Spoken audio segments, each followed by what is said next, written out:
એક યુનિવર્સિટીના engineering management અને સાયન્સ માટેની બેઠકોનો ગુણોત્તર 7:8:9 છે.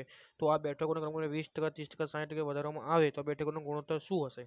તો પહેલાં આપણે 7:8:9નો ગુણોત્તર 20%, 7નો 20% એટલે 20 120%, એટલે 120%. 7 ગુણ્યા 120%, જેમ 8 ગુણ્યા 30 એટલે 130%, જેમ 9 ગુણ્યા 160%.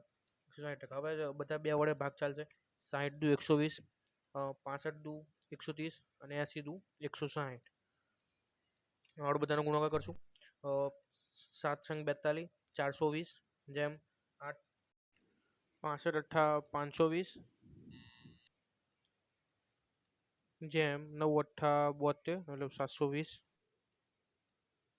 બધાના બે વડે ભાગ ચાલશે એટલે 21 દુ 42, 26 દુ 52 અને 36 દુ 72. Answer is right is B, 21 જેમ 26 જેમ 36.